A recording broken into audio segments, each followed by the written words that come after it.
Primeiramente, eu quero começar falando sobre a situação do Irã, rapidamente, tá?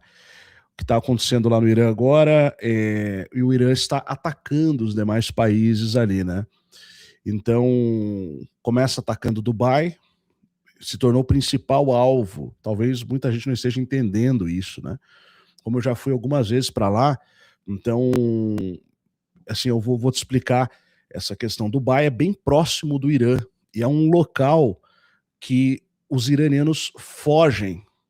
Tem o Estreito de Hormuz, ali do outro lado já fica Dubai ali, né? Que é um dos Emirados Árabes Unidos. O Emirado é tipo um principado, só que na visão é, do Islã, né? O Emir tem essa função. Então é uma família ali, basicamente, cada um tem um principado. Até o pessoal não sabe, mas Abu Dhabi é mais rica que Dubai, só que não é tão famosa, né? E Dubai, basicamente, não tem petróleo, né? Não tem mais, assim, já o que tinha já foi extraído. Então eles criaram um grande centro turístico. Então quando o Irã ataca Dubai, por isso que você tem lá denúncias de que os influenciadores de Dubai não estão divulgando o que está acontecendo lá, que o governo está censurando. É porque basicamente, a única fonte de renda de Dubai é o turismo, a principal, né? Além também dele ser um grande offshore, então as empresas não pagam imposto, então elas operam a partir dali. Então, muitas empresas, assim como tem na Singapura também, a mesma situação. Tá? Bom, Dubai também representa para o regime islâmico xiita da República Islâmica, dos Ayatollah, ele representa um local para onde os iranianos vão. Eles literalmente eles fogem para Dubai para passar férias, para sair daquela repressão absoluta que existe dentro do Irã. Tá? Então, basicamente, por isso ele se torna um alvo, né? Tá cheio de empresa ocidental lá, tem empresas de brasileiros, eu conheço pessoas que têm empresas em Dubai, eu fui 3 vezes, já falei algumas vezes aqui, né, só para contextualizar, tá? Eu fui a trabalho, trabalhando com commodities, importação e exportação, quando eu trabalhava com isso, então representava empresas brasileiras e existiam eventos que existem ainda, que acontecem anualmente em Dubai, né? Então algumas vezes eu tive a oportunidade de ir nesses eventos, e Dubai acaba sendo também um polo. Como o Irã sofre muitas sanções, o pessoal importa muita coisa através do Dubai e distribui ali na região. Tá? Então, por vários fatores, né? Mas também por essa questão dele ser mais viável, né? Menos impostos e tal. Então, basicamente, tem toda uma representação onde o Irã associa Dubai a uma proximidade maior com o Ocidente. Tem muitas empresas ocidentais lá, como eu falei. É um local de fuga, é um local turístico para onde os iranianos vão para fugir da ditadura, dos costumes que tem no Irã, enfim, essas coisas, tá? Então eu já conheci grupos de iranianos, já conheci pessoas lá em Dubai, né? São pessoas que saíam basicamente para passar férias ali. E Dubai, assim, comparado com o Brasil, assim, não é essa coisa toda, não, tá? Dubai, assim, é uma cidade muito artificial, um principado, né, uma cidade-estado muito artificial, tá?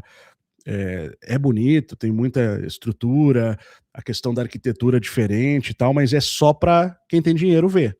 Quem vai para lá que não tem dinheiro trabalha lá igual um escravo, literalmente igual um escravo, tipo 14 horas por dia, debaixo do sol, morando em 14 num apartamento para 3.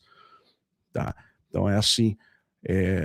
Vou ser Uber em Dubai. Vai nessa, você vai trabalhar para uma empresa de um árabe ricaço que vai te pagar um salário mínimo de Dubai, tá? Que lá não tem lei trabalhista, diga-se de passagem. Então tem uma série de coisas que as pessoas não sabem, né, sobre Dubai, e aí ficam com essa ilusão, porque deve ver lá o pessoal do funk ostentação aqui fazendo clipe, falando fui para Dubai, vou para Dubai, né, e ficam ostentando, mas na verdade, assim, é melhor do que a maioria dos locais que tem lá naquela região, de fato.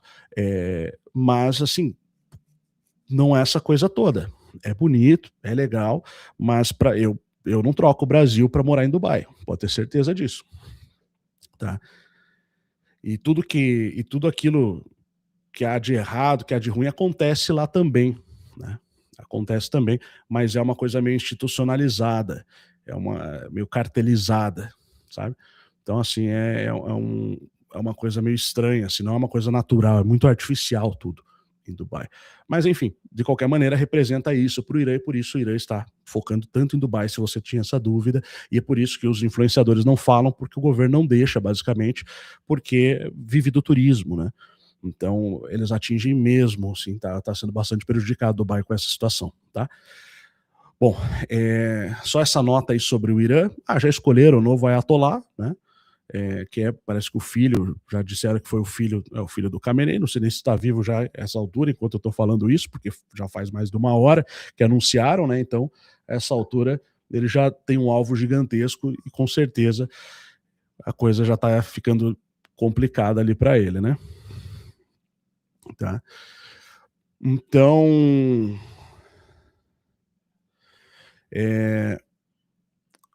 Israel continua sendo o principal alvo do Irã, né? Como sempre foi, do regime islâmico, xiita, né? E, enfim, é curioso porque agora eu vou sair totalmente fora da questão aqui, por isso que eu já botei uma thumb, uma capa bem fora mesmo, dizendo tudo já aconteceu, a gente vai falar de simulação, de Matrix e tal, porque assim, não é uma live geopolítica, porque a geopolítica é uma coisa extremamente rasa diante dos acontecimentos. A gente pode explorar ela a fundo. Eu gosto de geopolítica, tá? Mas o que está acontecendo nessa situação toda, ela vai muito além da geopolítica. A geopolítica é um desdobramento de várias situações, pura e simplesmente. Mas por trás dela existem muitas coisas, né? Existem as conspirações que acontecem de fato, né? Mas por trás disso ainda tem mais coisa. São níveis de compreensão, né? Na verdade, níveis para baixo, né? A coisa vai ficando bem subterrânea mesmo. Então, por exemplo, a gente vai ter uma tese de que a inteligência israelense, que é uma das inteligências mais avançadas do mundo, né? E assim, até por uma questão de sobrevivência, de autopreservação, ela, ela pode estar ligada, tá? Já a um processo de viagem no tempo. Então, existe uma tese, uma teoria, tá? De que os agentes de Israel mesmo, do futuro, estão voltando, não só agora, né, mas até algum ponto do passado específico para alterar os acontecimentos, sabendo de coisas lá na frente que as coisas vão se desdobrar de uma maneira e já estão trabalhando para alterar. Parece loucura? Parece, mas enfim. Não necessariamente que sejam pessoas ligadas somente ao governo no futuro, porque no futuro o governo vai ser uma coisa assim que vai literalmente, vai ser uma coisa extremamente totalitária. Isso tem a ver com aquelas informações em relação ao Donald Trump, ao Trump ter o seu tio, né, que toda aquela história que a gente sabe lá sobre os livros de Ingersoll Lockwood, do século XIX para o início do século XX, onde ele escreveu sobre um Trump no futuro, sendo o último presidente da América, sobre um barãozinho Trump que ia para o submundo, tinha acesso a uma série de informações ali, conhecimentos, né? E o fato de que o tio do Donald Trump era um alto funcionário, um físico alto funcionário do FBI, né, do governo dos federais norte-americanos, e ele foi o responsável por analisar os documentos após as patentes e documentos após a morte do Nikola Tesla.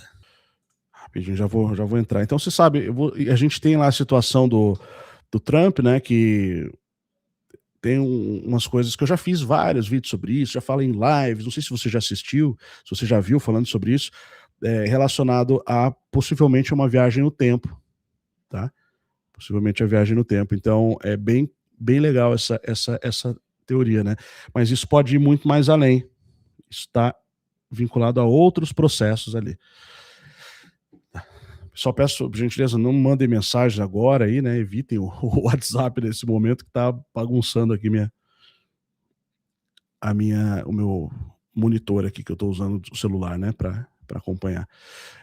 Enfim. Será que o Irã volta à monarquia do Shah? Perguntou o Edegro. Então, Edegro,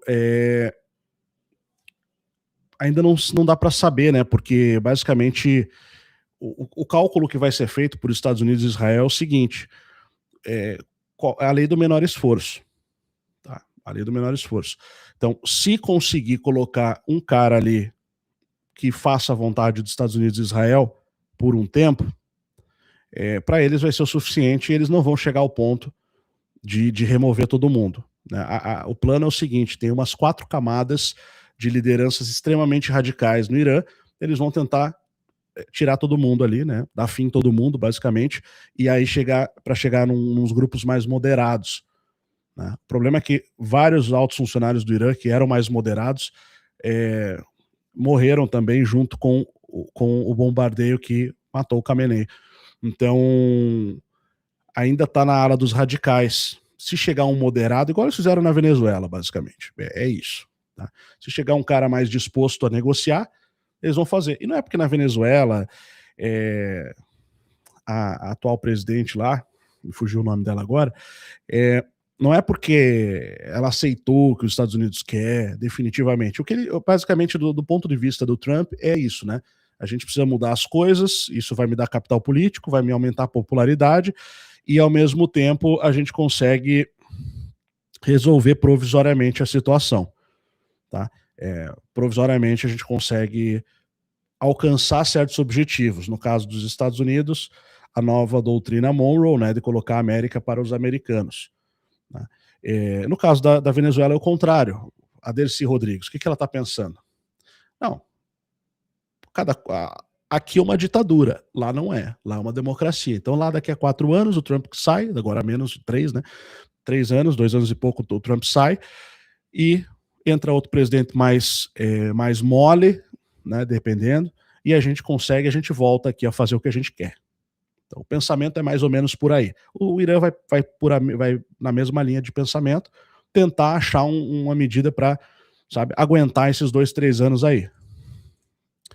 Então, o pensamento é esse: o Trump não pode se reeleger.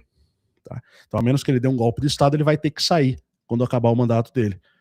Lá nos Estados Unidos, você não pode voltar e ficar mais 2 mandatos, igual é aqui no Brasil, né? O Lula foi presidente 2 vezes, saiu e voltou, já tá, e pode se reeleger. Lá nos Estados Unidos, não, 2 vezes e acabou.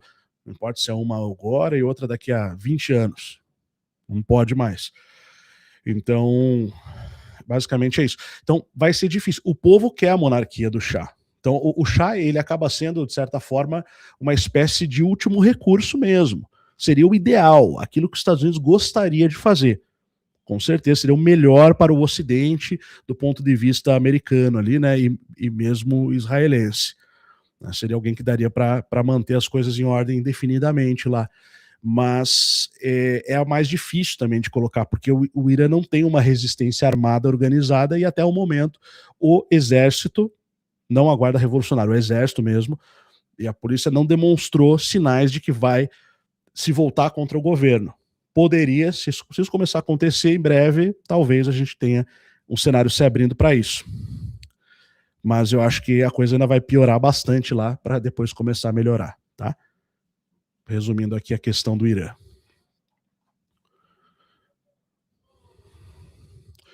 Gap disse que o YouTube não mandou a notificação da live. Então você faz o seguinte, pessoal, ativa o sino, tá? Quando você ativa o sino, o YouTube entende que você está dando prioridade para essa live e ele sempre vai te notificar, ou pelo menos aumenta a chance. Tem um sininho ali, é só clicar no canal, né, do lado de se inscrever ali. Também verifica se você ainda está inscrito no canal, tá? É importante ver se você ainda está inscrito no canal. Isso é importante porque muita gente tem sido desinscrita. Não esqueçam de deixar aquele like também, tá? Alguém de Guarapuava, Paraná, perguntou o Matheus aqui, falando em Paraná, né, o melhor time do mundo está retornando, né, o tricolor da Vila Capanema, voltou hoje ganhando 3-0 num jogo sofrido, para quem gosta da Matrix aí, futebolística, né, Melhor time do mundo. O Paraná já foi considerado o melhor time do mundo por um breve período de tempo ali, para quem não sabe. Paraná Clube. Ganhou 3-0 hoje do Laranja Mecânica, na segunda divisão do Paranaense. Complicado, né? Bom, vamos em frente. Então, é porque é o único time que eu realmente acompanho os resultados é o Paraná. Enfim, né? Cada um tem suas coisas aí que você gosta, né? Nessa Matrix. Uma delas, para mim, é o Paraná Clube. Bom, né? Infelizmente, né? Fazer o quê? Seria mais fácil se tivesse sido o Barcelona. Né? Bom,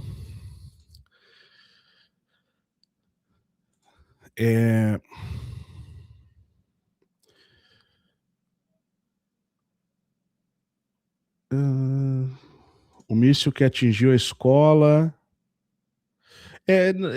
Essa situação aqui não está bem clara, tá? Isso aqui não, assim, não tem provas até o momento de que isso aconteceu, né? Tem, assim, até o momento não vi, assim, nada convincente.